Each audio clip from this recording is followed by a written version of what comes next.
Nama Om Vishnu Padaya Krishna Presta Bhutale Shrimati Bhakti Vedanta Swaminiti Namane Namaste Saraswati Deve Gauravani Pachane Nirvishesha Shunyavadi Pasya Chadesh Tarne Shri Krishna Chaitanya Prabhu Nityananda Shri Advaita Gadadha Shivasadi Gaura Bhakta Vrinda Hare Krishna Krishna Krishna Hare Hare Hare Rama Rama Rama Hare Hare Vanchkalpatarubhyas cha kripa sindhubhya eva cha Patitanam pavanebhyo vaishnavebhyo namo namaha.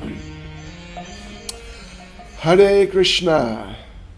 So yes, devotees, we're in the 14th chapter, and we're in the second section, which is verse 6 to verse 18, and we're kind of in the middle or somewhere, something like that, in the middle of that section, because there's a few subsections focusing on different specific points.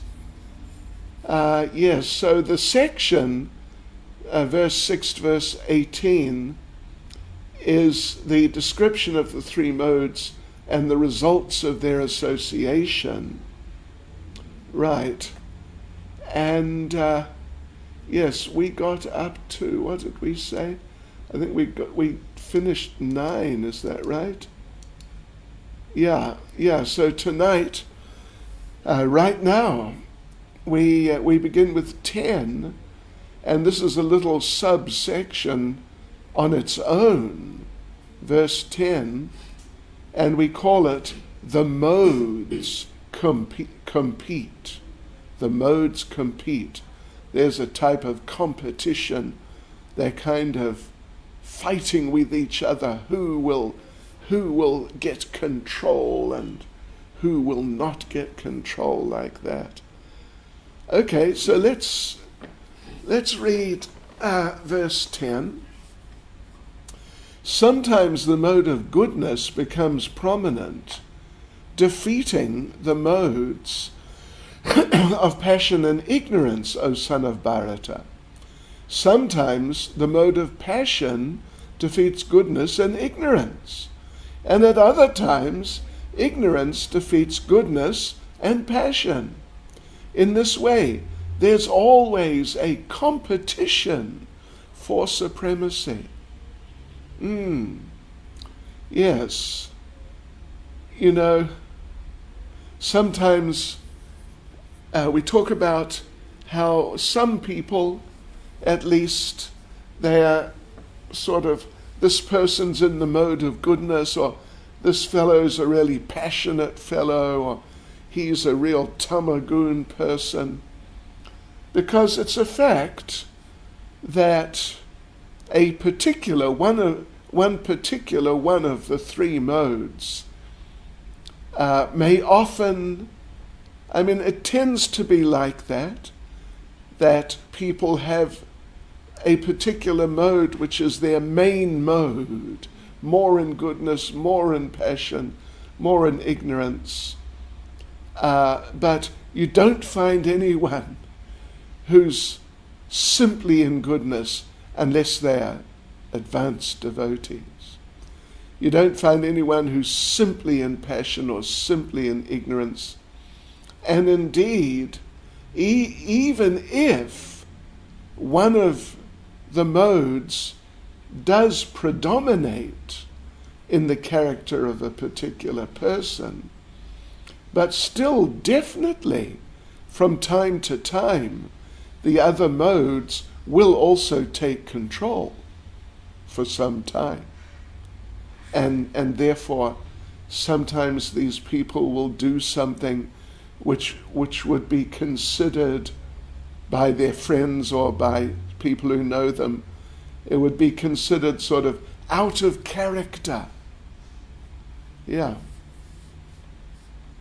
So it's like that, and this is what is pointed out here. And there's some interesting points here, actually. So it's not, first point is that it's not just that the modes are just sort of fluctuating of their own accord.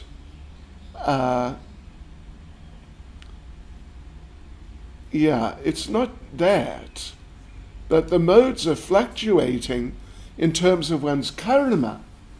At least people are on the material platform, of course.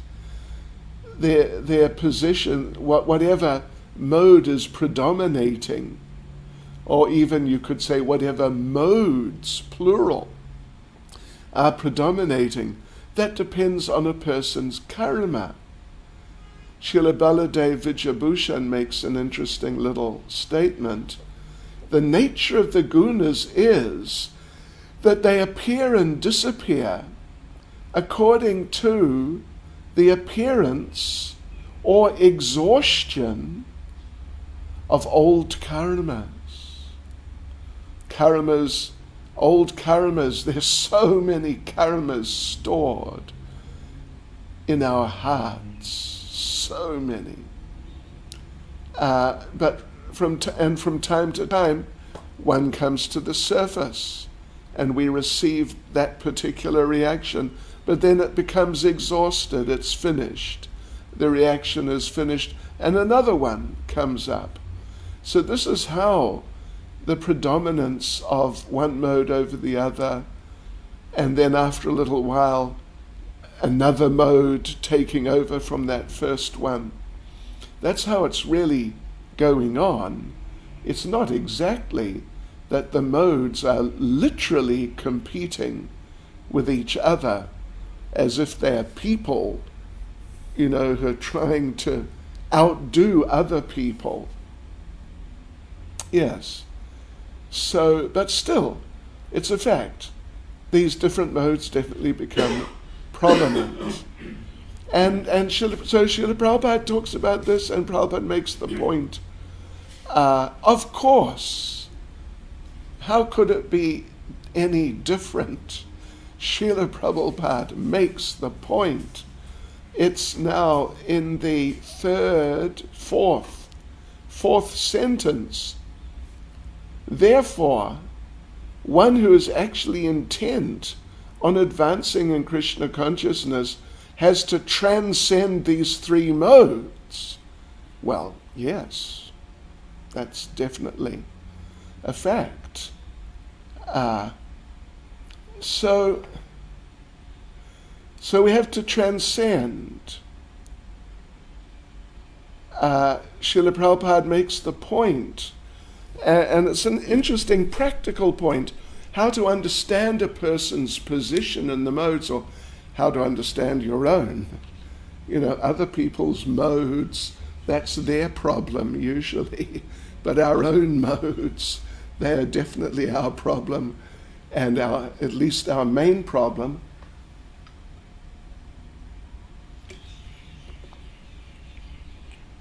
So Prabhupada says, just continuing on in the purport there,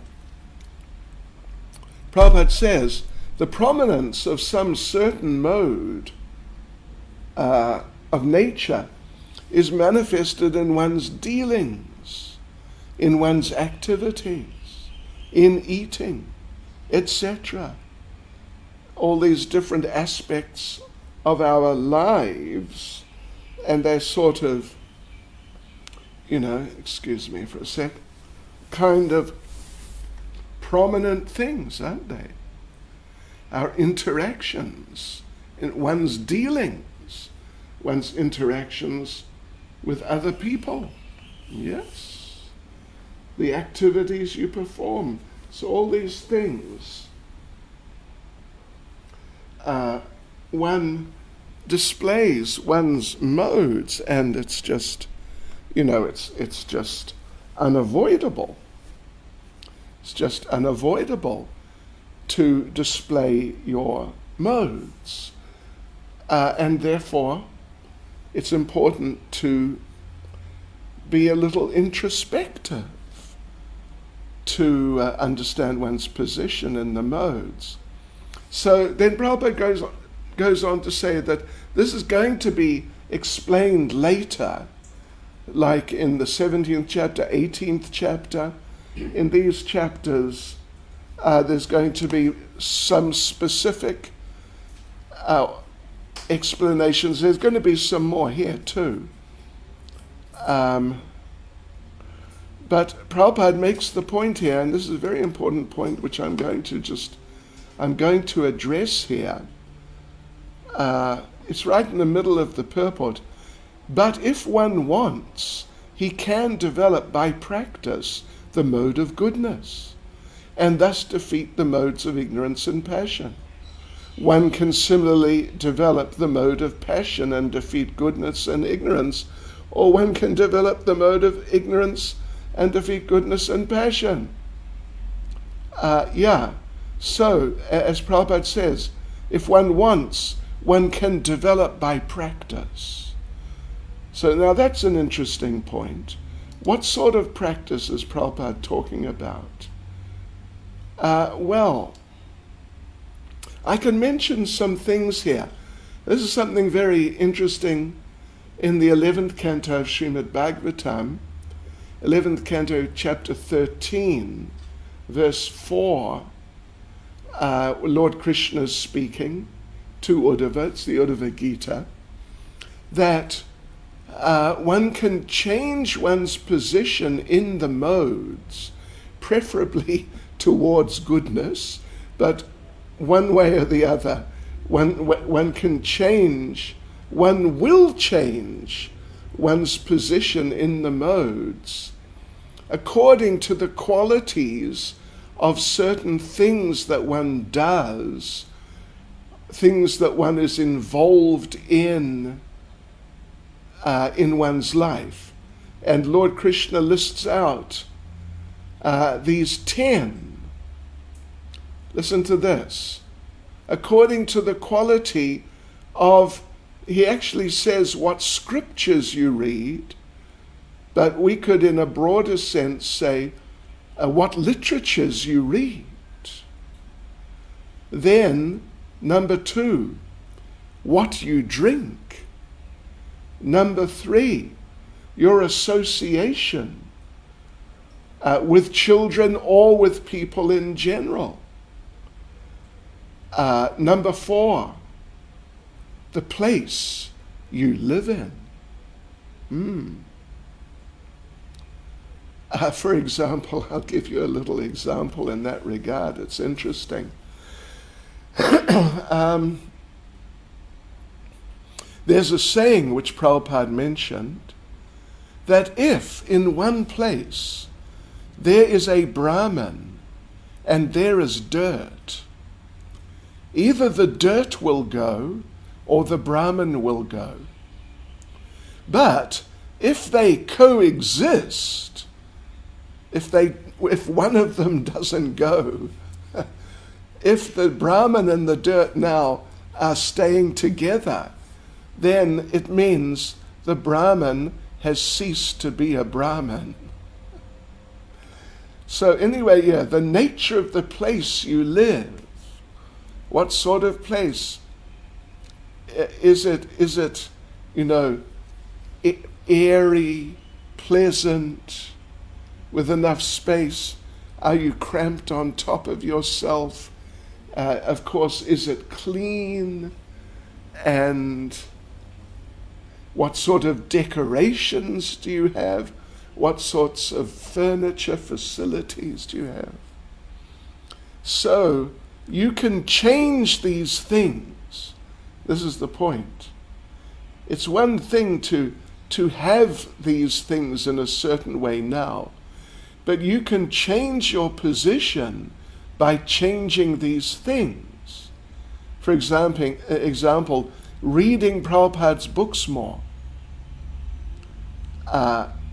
drinking offered drinks, associating with devotees more or even only with devotees, living in a very sattvic or even very Krishna conscious place like living here in the Radha Radhanath temple. And then another thing, the different times that you do things. What time do you get up? I remember at the end, just days before I moved into the temple in London, probably the first few days of January 1973, I was in such a state, Hare Krishna, just being honest, and I don't mean a nice state. I was in such a state, it was just a shame, actually. I was only getting up about 10 o'clock or 11 o'clock in the morning. Oh my gosh. So, but now, and I remember, first night I stayed over at the temple, it was the night of January the 7th to January the 8th, 1973.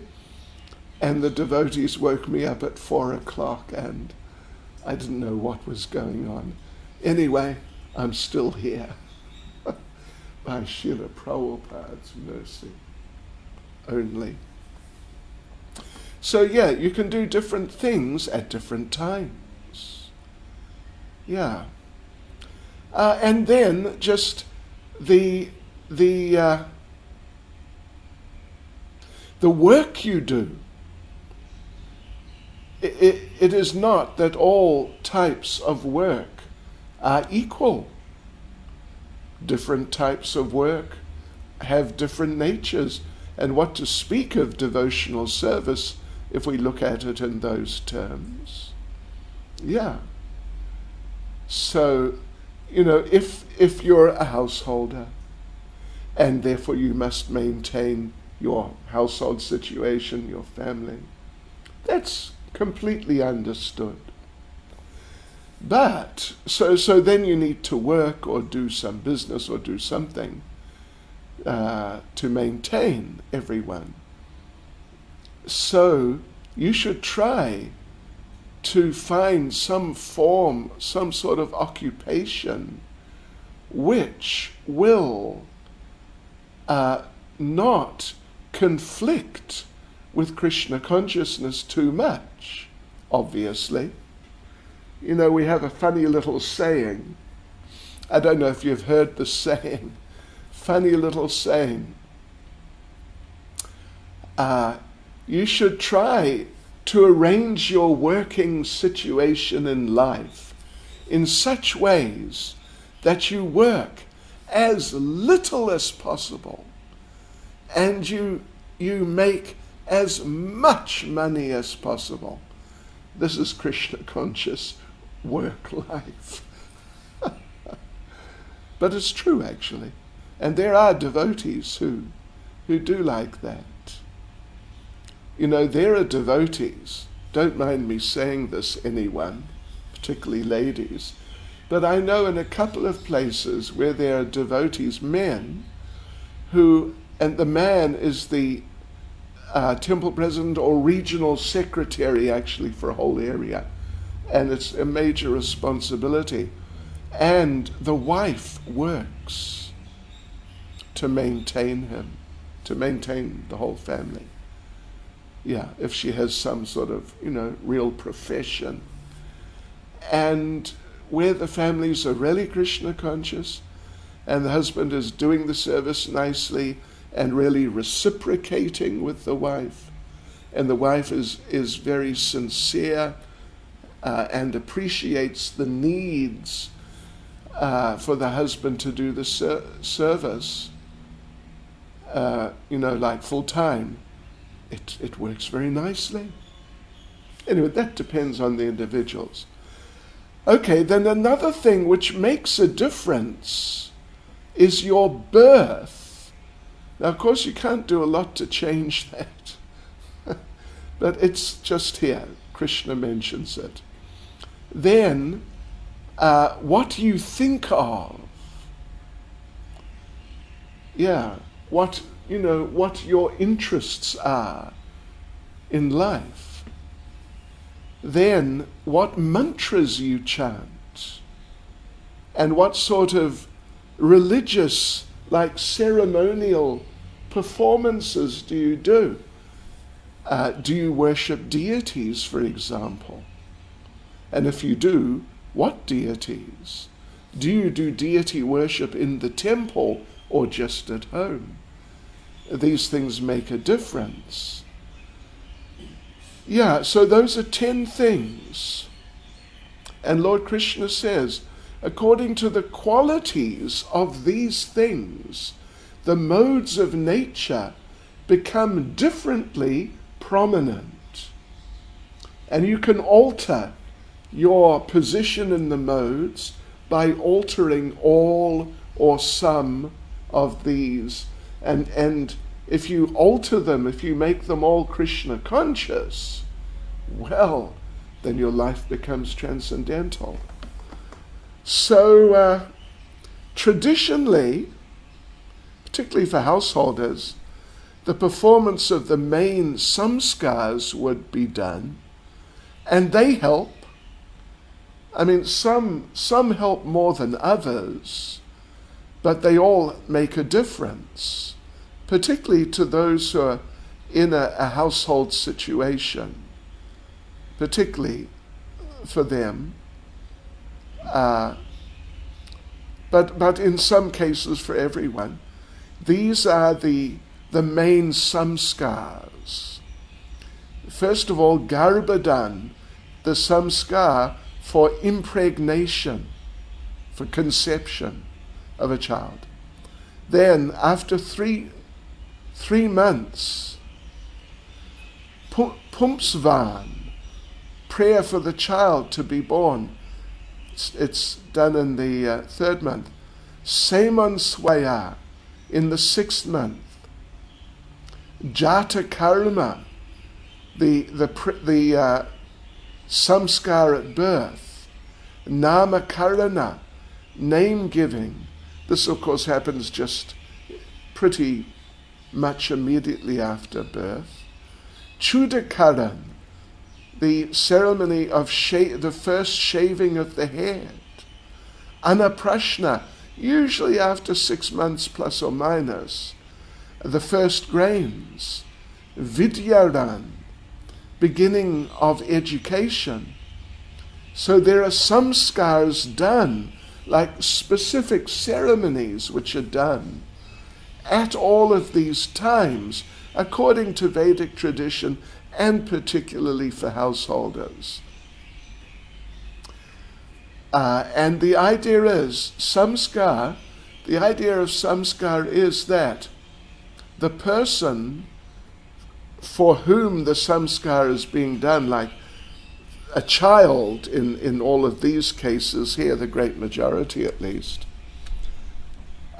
then the ceremony is done when one is going from, like this one here, beginning education.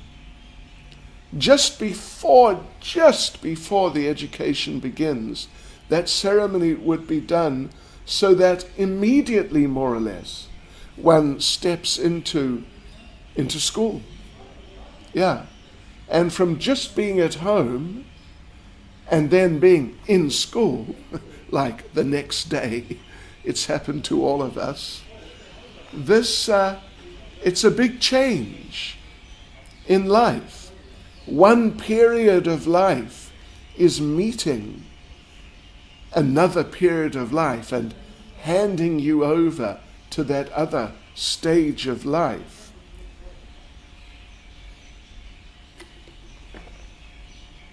So, to help the person, you could say, step into that new phase of life and break from the old one and just really get off to a good start in the next phase of life.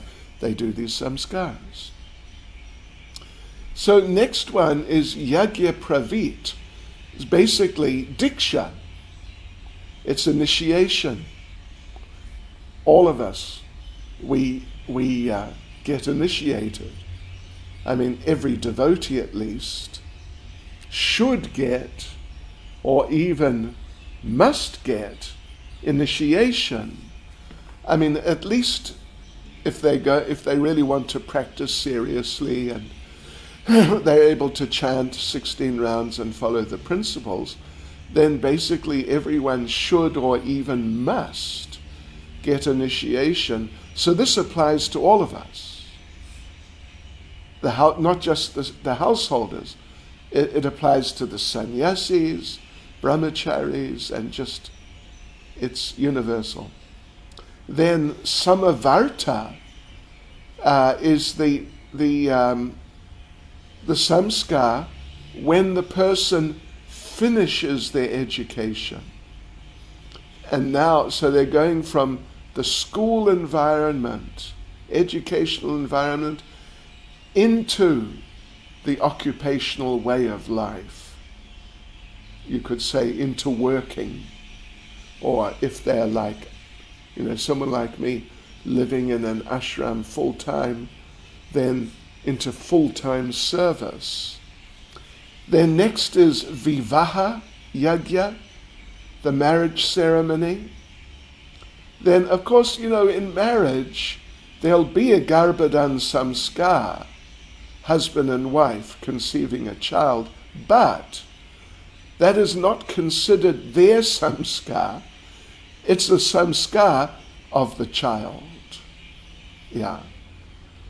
So from between vivaha yagya and the next one, there's no other samskar. The next one is antyesti. It means the funeral. That's the next samskar. And that's really, isn't it, from one phase of life into the next. Okay. So Prabhupada concludes there, I think, is it? Yeah. Although there are these modes of material nature, if one is determined, he can be blessed by the mode of goodness, and by transcending the mode of goodness, he can be situated in pure goodness, which is called the Vasudev state, a state in which one can understand the science of God. All right. Now, what I want to do now is just take a slight detour. It's just a very slight detour. I want to read to you, how many is it? Looks like 6 verses from Srimad Bhagavatam, 3rd canto, chapter 29, verses 7 to 12. This is from the teachings of Lord Kapila. Lord Kapila is speaking. And Lord Kapila is speaking about devotional service in the different modes. Particularly devotional service which is, you could say, contaminated by the material modes. Yeah. 3rd canto, chapter 29, verses 7 to 12. So, verse 7, Lord Kapila is just introducing to his mother Devahuti, O noble lady, there are multifarious paths of devotional service in terms of the different qualities of the executor. Yeah.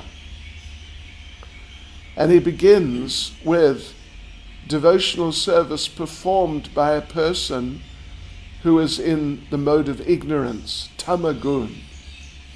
Devotional service executed by a person who is envious, proud, violent, and angry, and who is a separatist, is considered to be in the mode of darkness, ignorance. Then passion, the worship of deities in the temple by a separatist, with a motive for material enjoyment, fame, and opulence, is devotion in the mode of passion. And then in goodness, when a devotee worships the Supreme Personality of Godhead and offers the results of his activities in order to free himself from the inebrities of fruitive activities, his devotion is in the mode of goodness. And then pure devotional service, the manifestation of unadulterated devotional service, is exhibited when one's mind is at once attracted to hearing the transcendental name and qualities of the Supreme Personality of Godhead, who is residing in everyone's heart. Just as the water of the Ganges flows naturally down towards the ocean, such devotional ecstasy, uninterrupted by any material condition, flows towards the Supreme Lord. And then he goes on, actually, it's not just these, this is 2 verses, it's not just these 2, there's more. But the basic principle, first thing at least, is one's mind is immediately attracted to hear the transcendental name and qualities of the Lord. Like this. There's a natural flow of attention towards the Lord. Yes, so anyway, here again, we can consider ourselves. Envy, pride, violence, anger, these are all mode of ignorance. We don't like those. Now, of course, it's possible, if you have to protect a devotee or some devotees, you might have to become violent. But how often is that going to happen? How many of you, in your career, shall we say, or your life so far in Krishna consciousness, how many times have you had to physically defend devotees or a temple? It may happen. It happens sometimes. But it's not like every day, or even every year, or generally even every 10 years. But so, therefore, to be prone to violence, anger, it's tama. We should just take it. If we feel these emotions, I'm influenced by tamagun, I must stop it. And pride. Prabhupada talks about transcendental pride. One could say that we have the best Lord, Krishna. We have the best Master, Krishna, Lord Chaitanya. In this way we may feel a type of pride in our Master. And then devotion and passion. Well, it's passion and ignorance, separatist.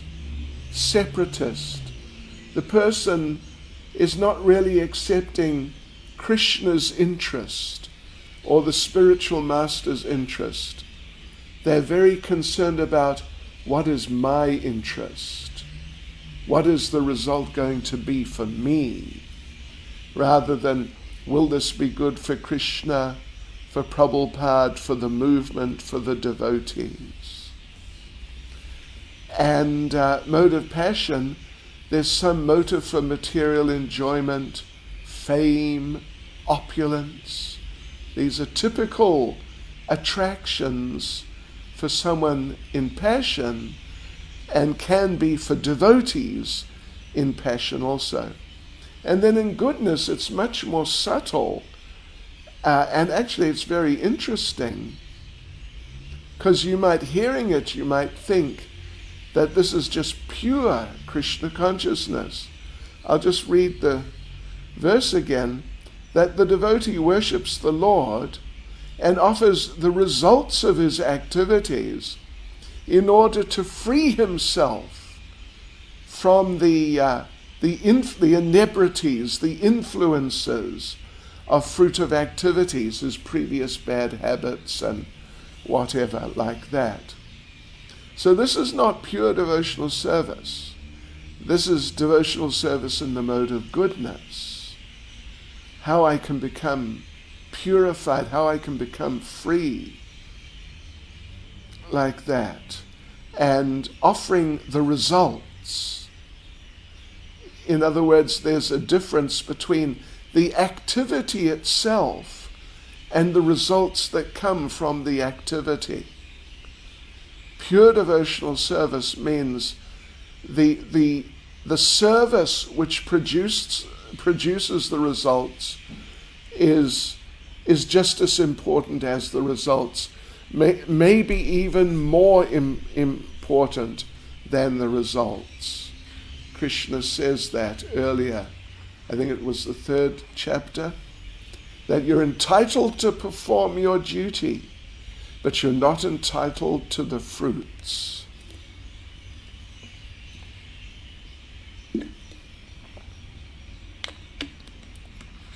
How does that verse begin? Karmanyeva adhikaraste ma paleshu kadachana. Sorry. Zoom, I hit the microphone. All right. So let us carry on now. We've covered some very important points here. Now the next subsection is from verse 11 to verse 13. And the subject matter is what manifests from each mode. Yeah. Okay, let's read these 3 verses. Verse 11. The manifestation of the mode of goodness can be experienced when all the gates of the body are illuminated by knowledge. Verse 12. O chief of the Bharatas, when there's an increase in the mode of passion, the symptoms of great attachment, fruit of activity, intense endeavor, and uncontrollable desire and hankering develop. Verse 13. When there's an increase in the mode of ignorance, O son of Kuru, darkness, inertia, madness, and illusion are manifested. Okay, so let's go through the purports here. Verse 11, the manifestation of the mode of goodness can be experienced when all the gates of the body are illuminated by knowledge. Means the goodness is manifesting, showing itself.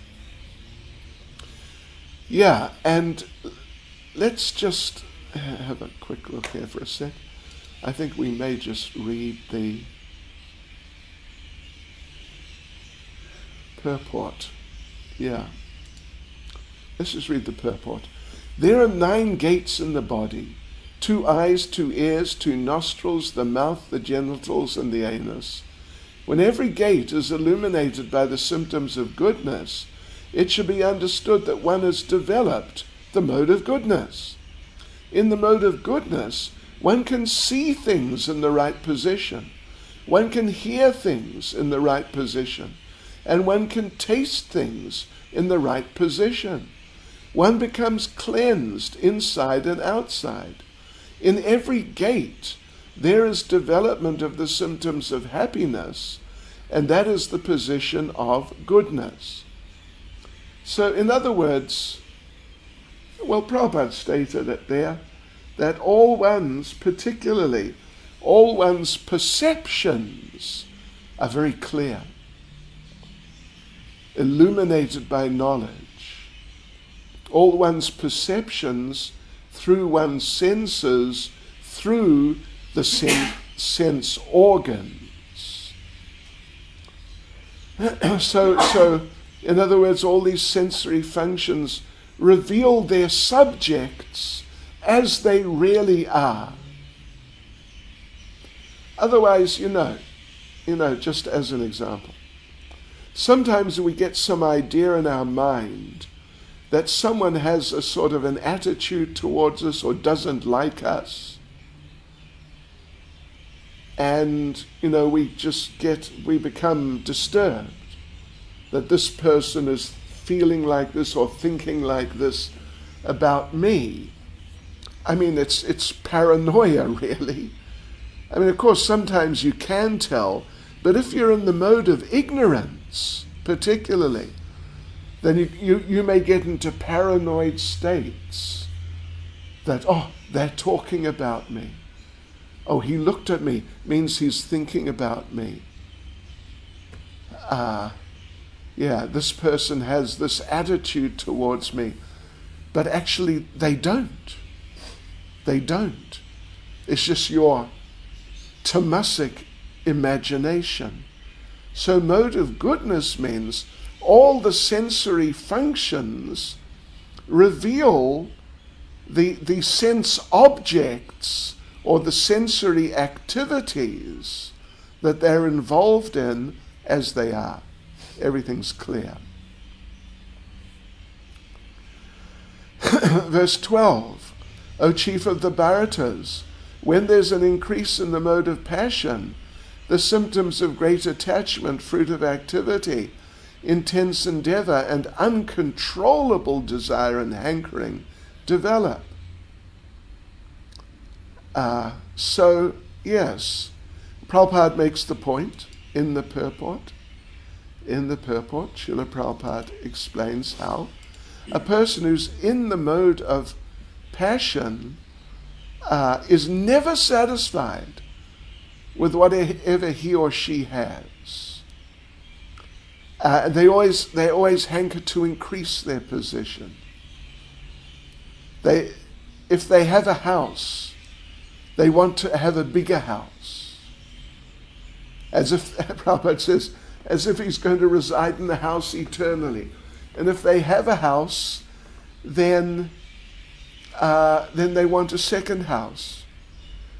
I can give you, here's a funny little example. You may find this amusing. I've been on a number of I've been on so many flights in my life. Gosh. Other than the staff, I'm sure in the last 10 years or 15, whatever, I'm up there in the top 10% of people in the world. And sometimes you get on flights and there's nobody, or there's hardly anybody, and you can sit where you like. So sometimes I find I sit by the window, and then the person comes along with the drinks, the water or whatever, and then I move over by the aisle. Or then I think, maybe to go on the other side of the aisle. It's interesting. It's the tendency to increase one's residential circumstances. It is. It really is. I mean, I've had experience, and I've told myself, why am I doing this? Okay, yeah. So, the person thinks he's going to live there forever on the aeroplane. And he's going to be with his family forever. Shame. Sorry. The carpet will be pulled out from under your feet before too long. All right, and then verse 13. When there's an increase in the mode of ignorance, O son of Kuru, darkness, inertia, madness, and illusion are manifested. Oh. Right, so Srila Prabhupada says, when there's no illumination, knowledge is absent. One in the mode of ignorance does not work by a regulative principle. He wants to act whimsically for no purpose. Even though he has the capacity to work, he makes no endeavor. This is called illusion. Although consciousness is going on, Life is inactive. These are the symptoms of one in the mode of ignorance. There's a joke, let me tell you, a communist joke from Russia that I was told many years ago. The factory inspector comes to the factory to see, how the work is going on. And he walks and sees the first fellow is sitting there reading the paper. He asks the fellow, "What do you do here?" The fellow says, "Nothing." The inspector writes it down. Then he comes around the corner, there's another one. He's asleep. He wakes him up and says, "What do you do here?" The fellow says, "Nothing." And then he walks along, and there's another one. I forget what he was doing, but he was just doing some nonsense. And the inspector asks him, "What do you do here?" The fellow says, "Nothing." And the inspector writes a report. Too many workers doing the same job. Nothing else of that. Tamagun. All right. Baladev Vijabhushan makes an interesting little comment. Absence of discernment. Discernment means discrimination. To discriminate between good, bad, this, that. Absence of discernment, aversion to prescribed duties, getting no results from work, and absorption in the false appear with the increase of ignorance, O son of the Kurus. Absence of discrimination, being averse to performing prescribed duties, getting no results when you do work, and being absorbed in falsity, they appear with the increase of ignorance. And Vishwanath Chakravarti Thakur says, an aspect of ignorance is inattention. For example, the conviction that one does not have something when one is holding it in one's hands. Interesting. How about when your glasses are on your head? Where's my glasses? If any of you have had that experience, or if they're down here, where are my glasses? Where did I put them? Tamagun. All right, so let's go on to verses 14 and 15. Death in the modes. Let's read the two verses. When one dies in the mode of goodness, he attains to the pure higher planets of the great sages. Great sages and the great devotees. And Prabhupada talks about how there are higher planets. You can go to Brahmaloka, you can go to Janaloka, and there are so many other planets which are higher than here. And Prabhupada makes the point that in these places,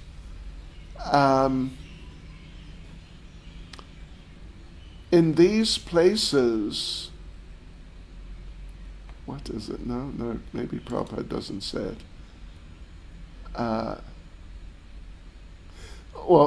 Maybe it's one of our acharyas. There are only minute amounts of rajas and tamas. Yeah. Well, Prabhupada says, free from the modes of passion and ignorance. Yeah.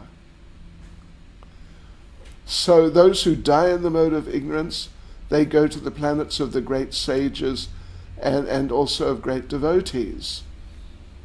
Vishwanath Chakravarti Thakur says such a person may go to the world where live the worshippers of Hiranyagarbha,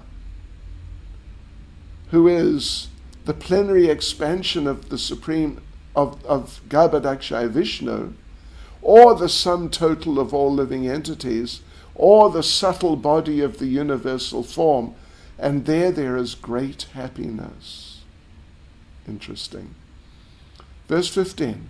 When one dies in the mode of passion, he takes birth among those engaged in fruitive activities. And when one dies in the mode of ignorance, he takes birth in the animal kingdom. Yeah. Takes birth among those engaged in fruitive activities. Who's that? That's the human beings on this level. It's not the demigods. They don't really work. Not like we work, at least. In factories. They don't have factories. Yeah. So that's for those in passion. And those in ignorance, they take birth among animals or similar species. The fish, the birds, the insects, like that. Srila Prabhupada talks about how, in the purport, how some people think that once you've come to the human form, you can't go down again. Prabhupada talks about that in the purport. But, sorry folks, this is incorrect. You can go down. You can even take an animal body, or even less than animal, like some insect or something, if you're sinful enough. And therefore, we should at least try to cultivate goodness, and in good association, Prabhupada says, we should take to the mode of goodness, and in good association transcend the modes and become situated in Krishna consciousness. This is the aim of human life. Let us just quickly now, what shall we do? Well, I don't know. Let us start the next subsection, verses 16 to 18, which is talking about three things. There are three verses. Each verse talks of one of three things. First of all, verse 16, what results come from actions in goodness, passion, and ignorance. Verse 17, what develops from goodness, passion, and ignorance. And verse 18, what destination you get when you're in goodness or passion or ignorance. So let's read the verses.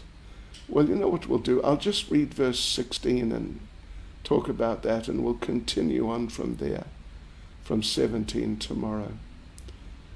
All right, so the result of pious action is pure and is said to be in the mode of goodness.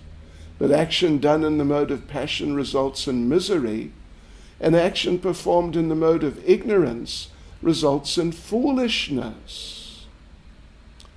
And in the first paragraph, Prabhupada mentions about goodness, but just a sentence.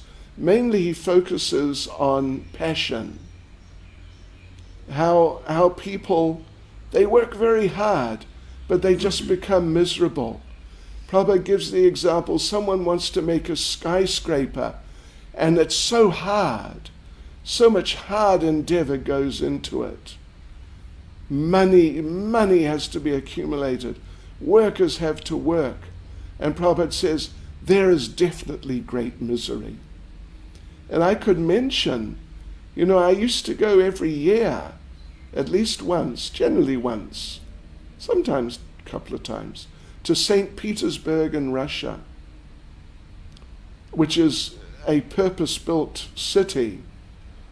And it was a tidal area, and they had to dredge it, and it was very difficult. It was so difficult, and they didn't care for the workers one little bit. So out of about 500,000 workers, about 100,000 died. and therefore a nickname of St. Petersburg. If you're from St. Petersburg, don't worry about it too much, all right. They call it the City of Bones. And Prabhupada says at the end of the first paragraph, there may be a little so-called mental happiness. I have this house or this money, but this is not actual happiness. Srila Baladev Vidyabhushan says, the result of actions in Rajas is a little happiness with an abundance of grief. And then in paragraph 2, Prabhupada discusses ignorance. It's all useless. All the activities are just useless. And they go to animal life, which is always hopeless and miserable and completely useless. Prabhupada talks about how unadvisable it is to kill animals. This is real ignorance. And you have to pay for it. Even you kill an ant. Even you kill an ant, you pay for it. You know the story of Manduka Muni? Famous story. Manduka Muni, it's a long story actually, but he came before Yamaraj. No, he was to die by being pierced by a spear. But he felt, no, this is not right.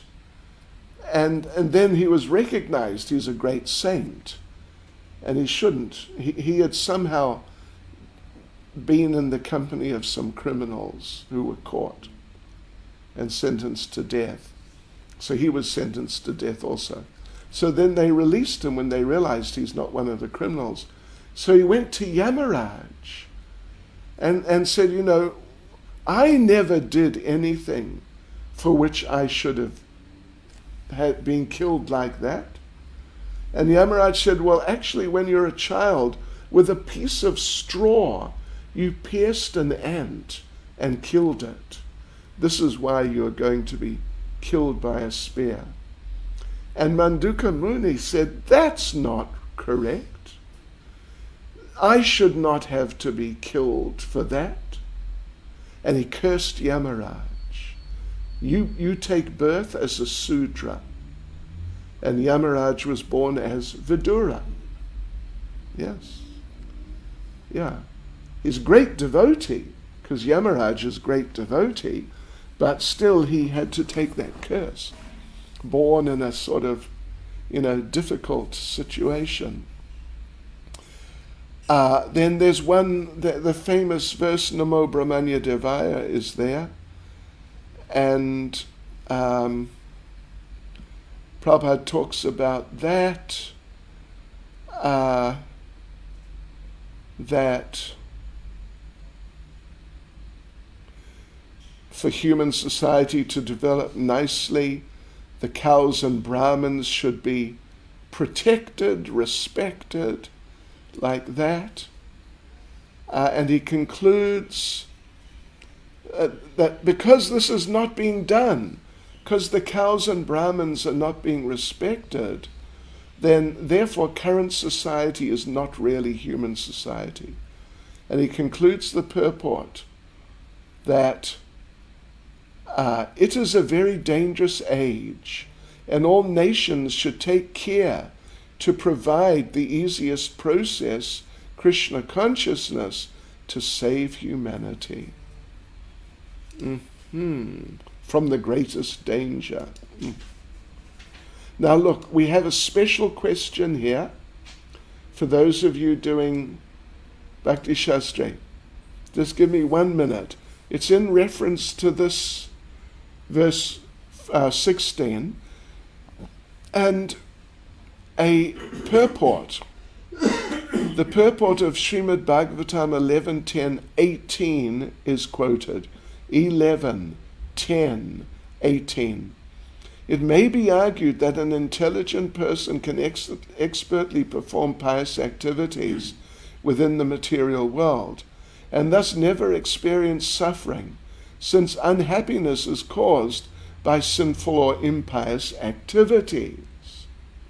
However, we often observe great suffering even among pious, intelligent persons because they sometimes fail in the execution of their duty and sometimes consciously or unconsciously perform a forbidden activity.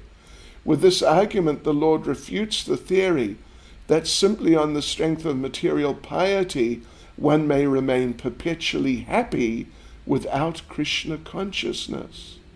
Wow, that's good, isn't it? So the question is, citing a purport that was mentioned in the class, this one, 11.10.18, that was mentioned pertaining to pious activities, fill in the blanks. The Lord what? The theory that simply on the strength of what one may remain what without Krishna consciousness. Anyway, you have a look there, you'll see. So the correct answer, the Lord refutes the theory that simply on the strength of material piety one may remain perpetually happy without Krishna consciousness. Hare Krishna. Srila Prabhupada Ki Jai.